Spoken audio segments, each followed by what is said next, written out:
Hi everyone and welcome, my name is Dee. This video is going to be about the Sorcerer class in Elder Scrolls Online. I'm hoping that quite a lot of you are interested in the Sorcerer class. It's magicka, it's one of the things that people really enjoy within Elder Scrolls, so I'm pretty interested to find out what the abilities are, how it all stacks up and compares to other classes. So yeah, it should be pretty cool. Also want to say a massive thank you for everybody who watches my videos, everyone who subscribes and likes. Really appreciate the time you take in making comments, so just a massive thank you for all the support that you've shown me to date. So let's have a look, let's move on to what the class abilities are. The first one we're going to look at, and let me bring in the titles, is Storm Calling. So this class is all about lightning spells. It's all about using your magicka to cause as much damage to the enemies as you possibly can using these lightning spells. And I'll run through them. There's Mage's Fury, Lightning Form, Lightning Splash, Surge and Bolt Escape. Now it's obviously worth remembering that you don't unlock all of these at once. You're going to unlock Mage's Fury at level 1, Lightning Form at 4, Lightning Splash at 20, Surge at 30 and Bolt Escape at 42. So you're going to grade your way up through the skill line as such, but yeah, just make sure you remember that you're unlocking these in sequence. You're not going to get everything at once when you're trying to build out your character. So let's look at the first one, Mage's Fury. Deals shock damage to target, and if the target falls below 20% health within 4 seconds, it explodes for additional damage. So that is a kind of a standard damage spell, but that little add-on to me is really cool, the fact that it's going to blow people up pretty much, and also that additional damage is splash damage, so any nearby enemies are also going to get caught in the kind of blast of you blowing up an enemy. So I think that's an amazing first spell. I'd like to see it in action, like to see how it looks when it's casting. I'd like to see some of my foes getting exploded. If we talk about the morphs that you can put onto it, adding additional skill point in there means that the explosions deals more damage with Mage's Wrath, and you can have Endless Fury as the kind of final morph, which actually restores some of your magicka if you create a killing blow as part of Mage's Fury or part of the spell. So I like that. I think you should definitely try and spec Mage's Fury out as maximum if you can as a Storm Calling Mage or Sorcerer line. If we look at the next one, Lightning Form, increases your armor spell resistance while dealing damage to all nearby enemies. So that's going to be really useful in a crowd fight.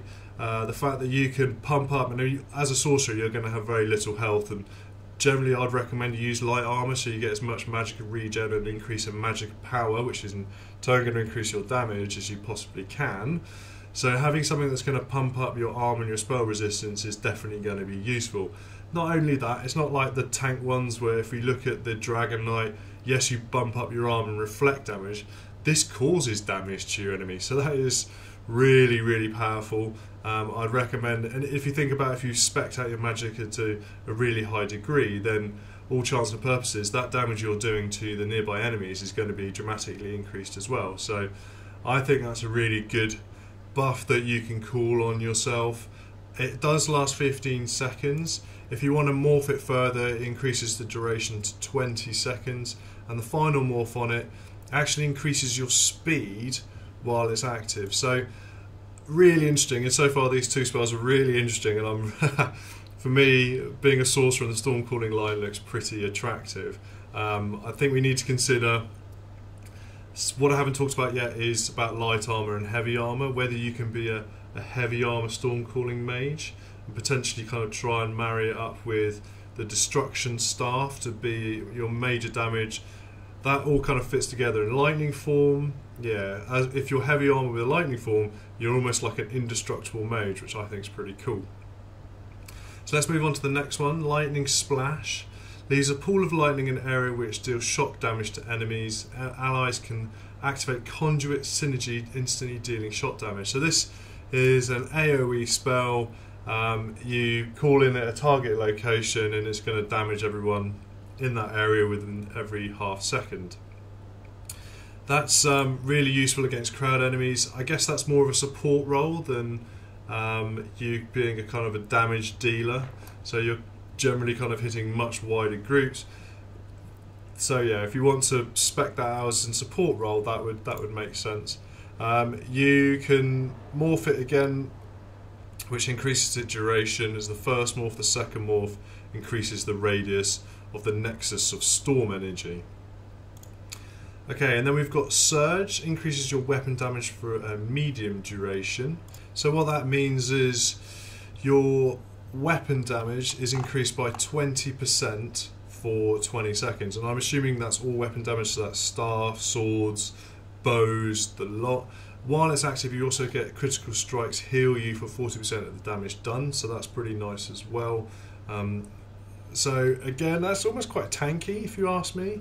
That if you want to buff yourself up as a double-handed or sword and shield kind of guy, you could potentially unlock that, and it's going to enable you to heal yourself whilst cause more damage. Pretty excellent. You can obviously morph Surge, so you can morph that into Power Surge, so that grants more spell damage at the first morph, and the Critical Surge is the second one, which heals you more from the critical strikes. So overall, yeah, pretty good spell there. Suggests that definitely gets specced out. And then finally we've got Bolt Escape. Teleports your Sorcerer forward and stuns nearby enemies for a short duration. This is definitely going to be useful in PvP to escape people.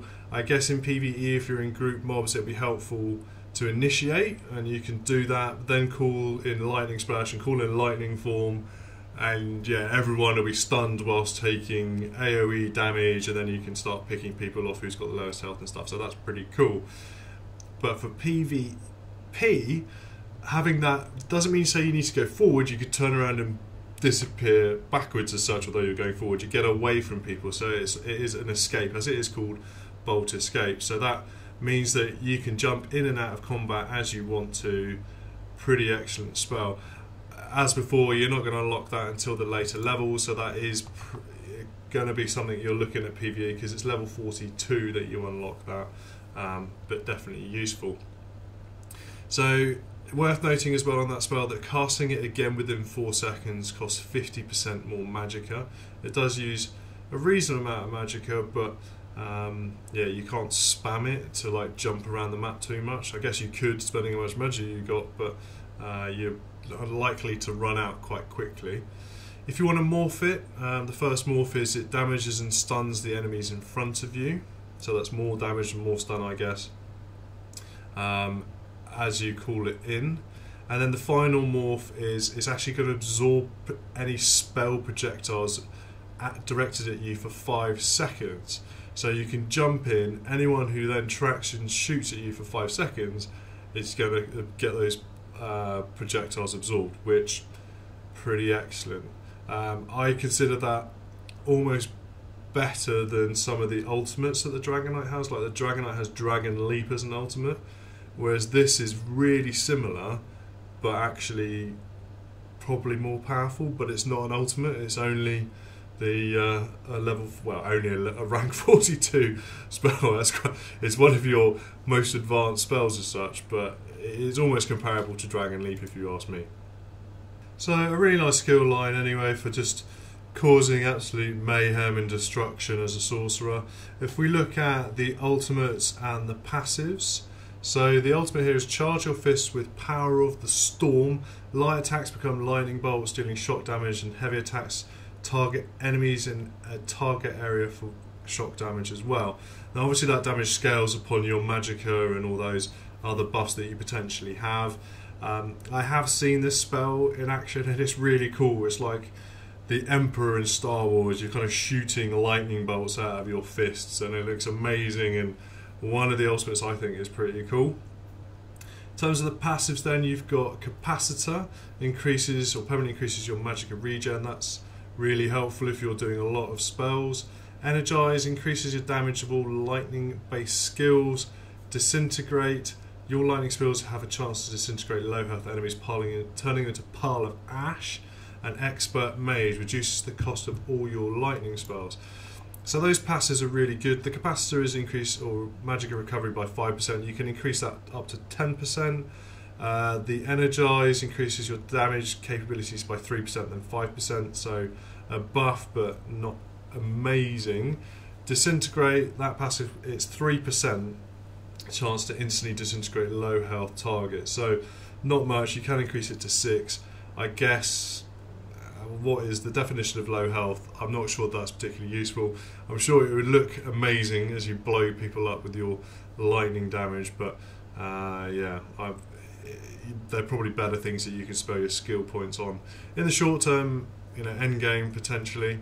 And then Expert Mage, it's 1% and 2% increase in spell power, so nothing much, definitely waiting to the end game to do that. In fairness, as we talked about before, you can't unlock those straight away.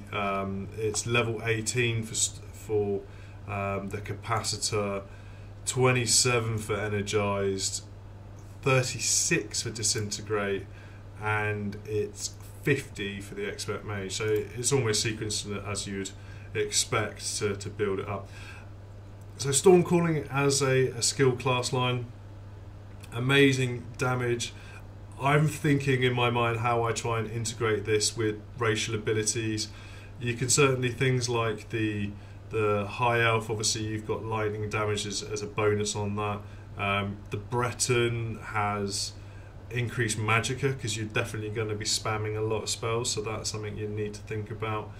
But I'm also starting to think about how can I create a tanky class. Do I need to have the destruction staff while I'm using this, or can I try to spec out some kind of melee, which means I need stamina as well, or is it I have minimal stamina just to finish off our enemies whilst calling in, you know, that some of those spells to boost up my damage. Certainly food for thought. I've got a few options running through my mind. That's a Storm Calling line, definitely something I think I'll play at some point. If I move on then into Dark Magic. So the first one we've got Crystal Shard, Encase, Rune Prison, Dark Exchange and Daedric Mines. So start with Crystal Shard, that's your first option you've got there. Deals magic damage and knocks down a single enemy. That's pretty perfect as an initiator. You can potentially spam it and be knocking down loads of single enemies at once, or a crowd and individually picking them off. That sounds pretty good to me. Encase, immobilizes enemies in front of you for a short time. Again, about crowd control, pinning people where they are to allow you to do the damage without them attacking you. Rune Prison, disorients an enemy for a moderate duration. So again, crowd control. Dark Exchange converts your available stamina into health and magicka. That's pretty much ideal by virtue of the fact that you won't have a use for stamina generally. Okay, I'm sure you'll be wanting to dodge around to avoid incoming attacks, but you don't need stamina in order to actually cast any spells or anything like that. So it's a kind of a redundant stat in a way that, yeah, calling that into health and magic is going to definitely be useful to keep you in the fight or keep you using spells. And then finally, Daedric Mines, conjures several mines which damage and immobilize nearby enemies. So that's almost crowd control as well, enabling you to escape melee attackers. You pop that in, it immobilizes them, causes them damage, and you can run away. So the Dark Magic line seems to be massively about crowd control. That's a kind of a support class, and that seems pretty cool. Again, I'm thinking about combinations of how you pull that together. Maybe if you want to use a bow, then when people get too close you can knock them back or immobilize them whilst continue to bow them. That does require you to have stamina though, but on the assumption that you can deal enough damage and you only need to immobilize people once, then maybe that balance can be struck. As a kind of a melee type of character using some of these Dark Magic lines, it does work because you can pin people and cause them damage via a sword or shield or whatever. But again, it's that balance between stamina and magicka. Alternatively, if you're wanting to start pulling out some different elements to this, like in terms of different skill lines, then a destruction staff, which is going to cause lightning damage, you can pin people back with one of these spells, and then be able to use your staff on them until they pop back up, and then you pin them back down again. It's almost like an illusion type of character, I'd say, and if I compare it to different RPGs, that the enemy's never going to get to you because you're always disorientating them, immobilizing them, and then you're able to keep pooling your magicka resource so you can keep casting using Dark Exchange. So I'll run through how you can morph up these 5 class abilities. Firstly, on Crystal Shard, you can upgrade that to Crystal Blast, which adds area damage, and also then upgrade it to Crystal Fragments, which gives you a chance to ability instacast. So rather than go through the character animation when you're casting spells, it's instantly going to pop, which is pretty cool. Then we have Encase. So that originally immobilizes people for 4.5 seconds. You could upgrade that by morphing it at level 1 as such, so it deals damage when the effect ends. And then the final morph up from that, it actually increases, it slows the enemy for 4 seconds after the effect ends. So they're going to take damage, then be slowed for 4 seconds, so really buffs it out to be quite a difficult spell to escape, so that's pretty good. Rune Prison. Initially that imprisons people in a sphere of dark magic for 16.6 seconds. 16.6 seconds is a bit of a random number, isn't it? But there you go. I'm not sure why that is. Critically with Rune Prison, if the enemy who's imprisoned takes damage, then the effect ends. So the first morph is going to give you that if the enemy takes damage over time, it doesn't actually end the effect.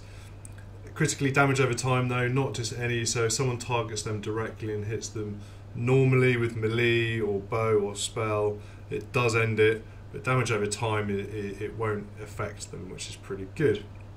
You can then upgrade again, which next time an enemy damages you after casting the spell, they get disorientated. So that's a massive boost on that spell if you ask me. You're almost getting 2 spells for the price of 1, because you can pin someone. If there's 2 people there, you Rune Prison, then the next person attacks you also gets disorientated, and you've essentially kind of doubled up the power of the spell. So definitely something I'd pursue if I was going to go down the skill line. Dark Exchange is the next one. So you can change, or in the next morph is you change array the rounds, I can't speak, the way this works. So normally at your expense of stamina you gain magicka and health. If you morph it, you can actually convert magicka into health and stamina. Now that might be really useful, as we talked about before, if you want to be using a bow or a sword or some melee weapon, that actually you do lots of casting and then you can convert whatever magicka you've got remaining into your health and stamina to enable you to get stuck in with your melee weapon. Doesn't really help, to be fair, in terms of an initial boost, because quite a lot of people, I suspect, would want to continue to get rid of their stamina to gain health and magicka, but maybe you just have to morph it up twice quite quickly and just try to avoid that initial morph, but wait till you've got 2 skill points there to upgrade it onto the second one. Because the second one reverts it back to the original of gaining health and magicka at the expense of stamina, but critically it drains less stamina, so you're still able to dodge around or maybe even cast it twice to gain a much bigger benefit. Okay, so let's move on to Daedric Mines.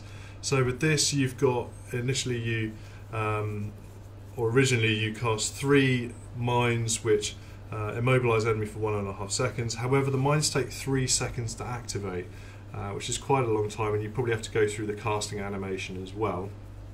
If you upgrade it to Daedric Tomb, the mines activate instantly, which is much better, because then you're able to pop them as soon as people start attacking you, and they're going to get immobilized for 1.5 seconds. And you can upgrade that again to Daedric Minefield, which increases the numbers of mines to 5, so that's quite good as well. So there you are. That's the kind of upgradable stats against the dark magic abilities.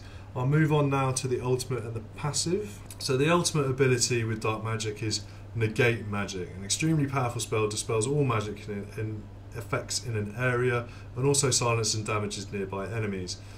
That to me is going to be really powerful in PvP. I'm not sure how much so in the PvE, but if you're in PvP and say Dragon Knight comes along, drops down the Dragon Knight standard, I forget the exact name of it, which is the AoE damage, you in turn pop negate magic, that dispels it, also silences and stops him from casting any more spells, and then you can start to pop loads of your spells.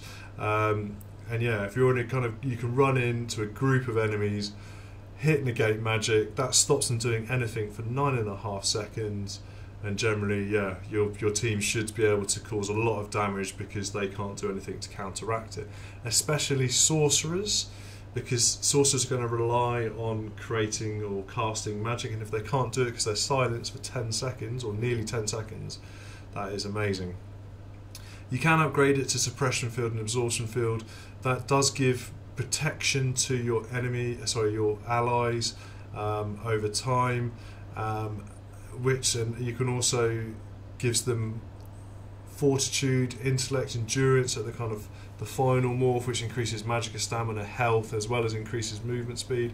So as a support class, negate magic is amazing. It's really going to help your allies out when it comes to killing any PvP players. Not so much if you're soloing. Wouldn't recommend negate magic if you're soloing. I'll definitely go in a different direction. So in terms of passives, we've got Unholy Knowledge, Blood Magic, Persistence and Exploitation. So Unholy Knowledge reduces the magic and stamina cost of all spells. That's really effective just to keep your magicka going. Blood Magic, restore percentages of your max health every time you hit an enemy with dark magic spells. I talked about this a little bit earlier in terms of tank and how you can try and construct a magicka tank, which I'm sort of interested in. I don't know why, but I really like the idea of a heavy armour sorcerer that is kind of got a massive mace or something, but also casts loads of spells. That would potentially be something you should definitely try to incorporate blood magic then. And persistence increases your duration of your dark magic spells, so that's going to come in really helpful with the crowd control, where you're able to pin people or disorient people. To increase that is definitely helpful. Exploitation increases the critical strike rating when you attack an enemy affected by dark magic. So again, perfect if you want to use a mace as a heavy armour. If you disorientate them and then go to smack them in the mace, that's going to boost up the damage that you're going to cause, which is really leading down that line that I'm kind of interested in about a heavy armour sorcerer with a melee attack. If you do want to rank them up, it does increase them by, if Unholy Knowledge, you'll reduce the magic and stamina cost by 3 and then 5 if you rank it up. And then Blood Magic, hitting an enemy heals you for 4% of your max health, then it ranks up to 8% of your max health, which is quite a lot. 8% is a lot of your max health, so you could get a lot of healing via that Blood Magic. Persistence increases duration of your dark magic abilities by 10%, which is a reasonable amount, and then 20%, which is also a good amount. And Exploitation, you activating a dark magic ability grants minor prophecy to nearby allies, even increasing critical rate, spell criticals by 10. So that is spell criticals. I think that's probably one thing I haven't mentioned or realised, that it's spell criticals that are going to get the crit advance, not melee damage. So there we are, that's dark magic. Let's move on to Daedric Summoning. So Daedric Summoning is all going to be about bringing in little summoned creatures to help you win the battle as such. So the first one there, Unstable Familiar, summons a familiar which attacks your enemies, also reduces your max magicka by 10% while active. I guess that's a bit of a negative buff, the fact that it reduces your max magicka, but with all summoning, you're going to bring in a creature to take damage for you, to distract the enemies that you're attacking, whilst you can pop them with maybe a staff or different spells. That seems fine. Reducing your max magicka by 10% does limit you though if you're looking to try and combine that with some of the storm cooling or other spells. That reduction of 10% is not particularly helpful, so you're going to be reliant on a bow or a staff to be causing damage. Daedric Curse curses your enemy and causes target and all nearby enemies to take magic damage for a short duration. That's nice. AoE effect then, you can cast that in, just general damage for people. Summon Winged Twilight. Summons a Winged Twilight minion which attacks whilst active. Your maximum damage is reduced by 10%. So same as Unstable Familiar, I assume it's a more powerful, more buffed creature. Then we have Bound Armor. Toggle spell which increases your armor while active and also reduces your max magicka by 10%. So this is going to buff out your probably pretty vulnerable Sorcerer with light armor to give you a bit more damage absorption. And if we look at Conjured Ward, creates a damage absorbing shield on yourself and your summoned creature. So more damage mitigation. The fact that it does your summoned creature as well is pretty amazing. That seems definitely something you'd want to pursue if you are conjuring any summoned creatures. So let's look at the bonuses or the morphs that you can apply to these spells. The first one, Unstable Familiar. Adding one, it changes it from a familiar to a clan fear, which is, if you've watched any of my videos, a bit more. It's kind of like a cross between a Triceratops and a raptor. I think that's the only way I can describe it. That is a more powerful creature, so that's pretty good. You also heals you for 35% of your max health when it dies, which may or may not be good depending on what's going on. But critically though, if you want to ignore that and go for the next morph, it actually explodes on death, causing damage and stunning your nearby enemies. So that's really useful because that way, yeah, you're able to, it's going to finish off potentially any enemies that are weakened. Stunning people means that you can potentially finish them off or maybe stun them again yourself or cast another one in. That's pretty good. Daedric Curse. So Daedric Prey is the next one. So your pets deal extra damage to cursed targets. So calling a pet and getting it to attack, cursing people is just going to pump up the amount of damage you're causing. And then finally, Valacious Curse means that the curse actually ends sooner. Now the way Daedric Curse causes damage is after 6 seconds it actually causes damage. Yes, your pets and things like that cause extra damage whilst it's enabled, but the enemy won't take damage until after 6 seconds time. Now having that Valacious Curse means it reduces the time, so you're able to cause more damage over time with the fact that it ends sooner, so you can keep spanning the spell. So the next upgrade or morph on Summoned Winged Twilight is you become Summon Restoring Twilight, which enables you to, or gives the Twilight a magicka regen aura, so increases your magicka regen by 10%, so all nearby allies, which is pretty good. The next one along, Matriarch, also heals you when your health falls below 35%, and the Matriarch will heal you once every 30 seconds, so that's okay. It's not amazing. To be honest, the whole Winged Twilight doesn't seem particularly good because I suspect it's more of a ranged summon creature, which won't help you kind of keep the mobs away from you. But there we are. Bound Armor, the first morph on that, it gives you max stamina, cost stamina, increased heavy attack damage. So your heavy attack damage increases by 11% and also increases your max stamina by 5%.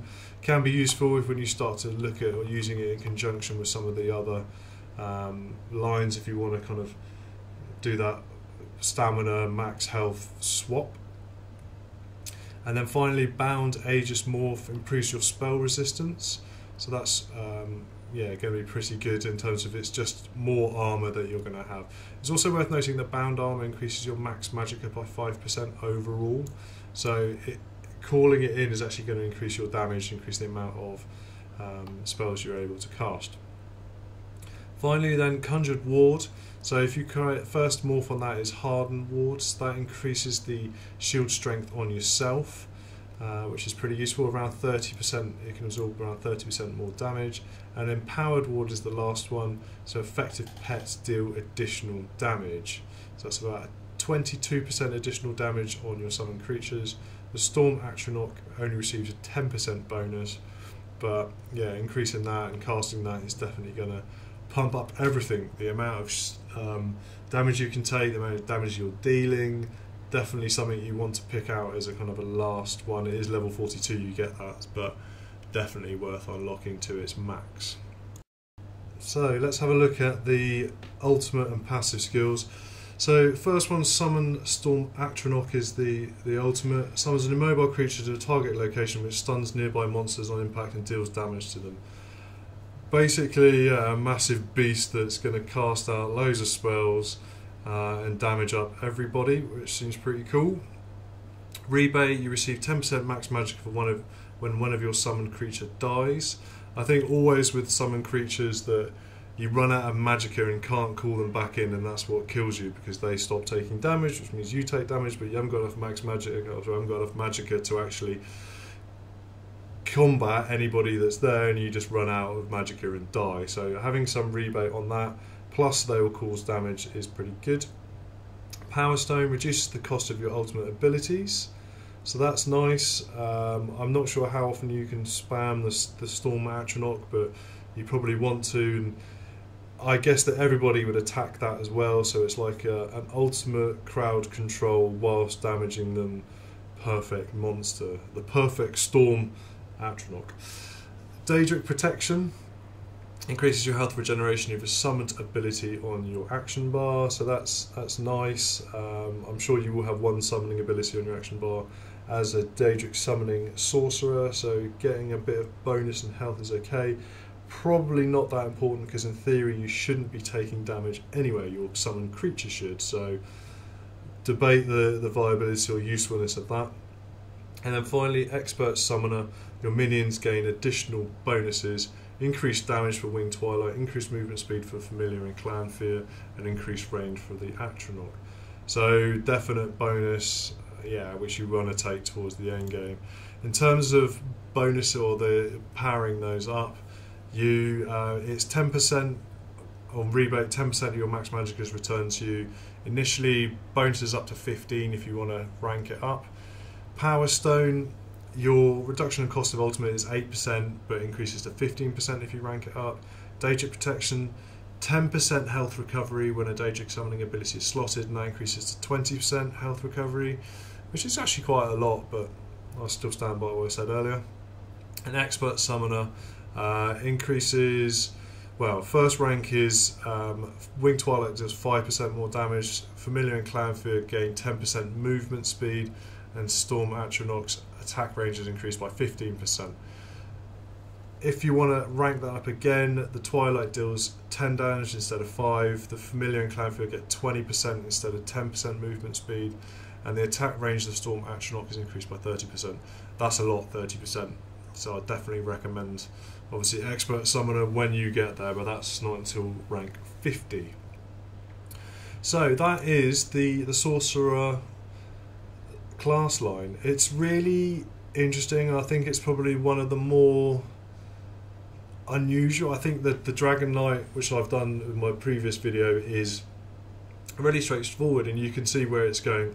You're a tank, you're a damage dealer. With this, you are a summoner, or you are a damage with the storm calling, or your crowd control, your support with the other one. However, unlike the Dragon Knight, where you can pick some quite clearly, you want to pick some tanking abilities or you want to pick some damage abilities. With the Sorcerer, I would think that you want to pick very carefully from these two. So potentially, I think you could be able to pick one from the summoning line, for example, but also some from the storm calling line. So you're increasing your damage output. Or maybe you want to pick one from the early in terms of the dark magic line, so you've got that crowd control as well as a summon creature. How you limit yourself, how you enable yourself as well to actually create a really powerful sorcerer is a bit more personal choice, a bit more interesting. I like the concept of it. It's going to require a lot more thought. That said, there is even more thought can be considered as to your armor choices. Light armor would obviously be the preference as to what you should to look at, but maybe medium or heavy armor. Medium if you want to do some bow damage or melee damage as well as this, so you could almost summon your creature to help you in the melee damage. So you have a Clan Fear, which is attacking people, distracting people. You can dodge away if you've got your medium armor set and a double-handed weapon. really loads of combinations, I think, and potentially that does breed in a bit of poor combinations as well as good combinations, and that's why I say it would be worth thinking about without a doubt. But yeah, a really interesting skill line. I'm really interested to see how it plays through. I definitely will use the skill line at some point, and also thinking about races as well. Naturally, people are going to go to Dumner, to High Elf, to Breton, but maybe using a Khajiit with all its bonuses against staminas and things like that is going to help you create that hybrid class, which in turn you can start doing summoning or dark magic, but keeping a focus on melee and using the magic as almost a peripheral. I don't know if that would work. I'm just thinking out loud. Certainly something I'll look into when I create my Sorcerer class. Anyway, I'll wrap up the vid there. Thanks very much for watching. I hope you've enjoyed it. I hope you found it useful as well. Please like and subscribe if you want to see more. Hope to see you in the next episode. Hope to see you in Elder Scrolls as well. Take care now.